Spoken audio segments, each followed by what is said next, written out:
Shut up! Stop being a bunch of fucking babies. I hate Genshin Impact. Does that bother you?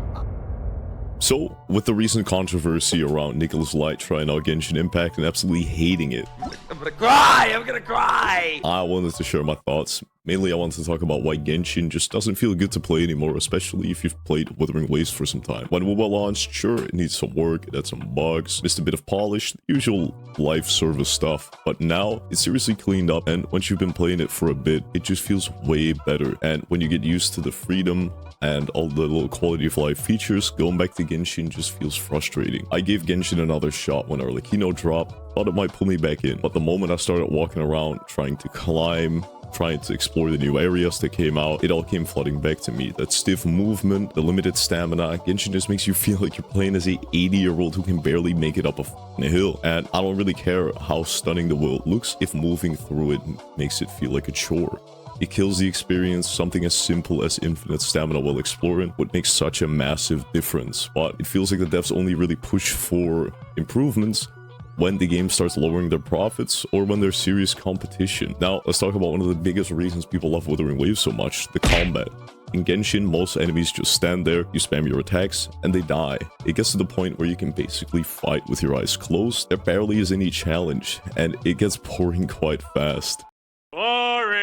But in Wuthering Waves, most enemies actually have mechanics. You've got to learn patterns, watch their movements, and time your dodges and parries. The enemies actually push back a little. You've got holograms that gently challenge you, and that's something I feel like Genshin is really missing, a proper sense of a challenge. Without it, account's progression feels kind of pointless. In Wuthering Waves, you're not just getting stronger for no reason, you feel like you're aiming to clear harder fights. That makes it feel earned. Then you've got the story, and man, it feels like Hoyoverse doesn't value your time at all. You spend hours in dialogue, barely any cutscenes, just characters standing around, talking with minimal animations. It's hard to stay engaged. One of the biggest offenders is the Aranara questline. It is nearly 11 hours long, and there's barely any cinematic movement in it, and it's just a wall of text. Comparing that to Wuthering Waves, the storytelling is much better paced. The characters actually move when they talk, you get proper cinematics, and the quests don't feel like they're dragging out forever. It's a much more engaging experience.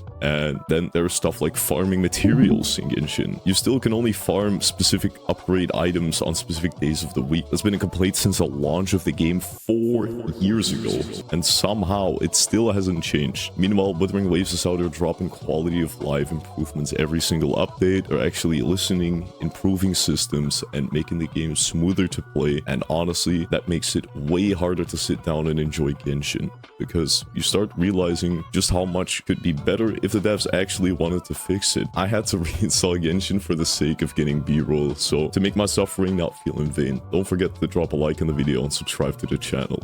But if Hoyoverse really wanted to, they could address half of the game's most common complaints in a single patch, but instead it feels like they're doing the bare minimum and getting away with it, because most people are still spending a bunch of money.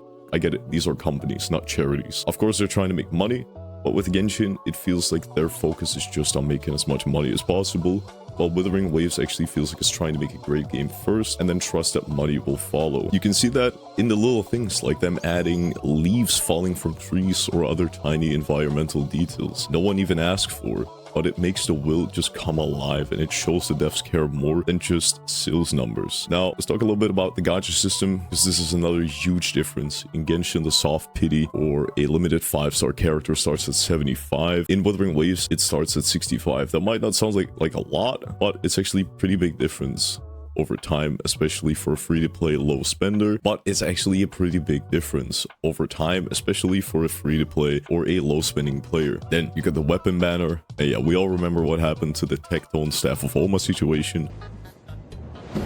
I swear to fucking God! You have to be fucking kidding! The banner setup in Genshin was so bad, they had to change the entire system.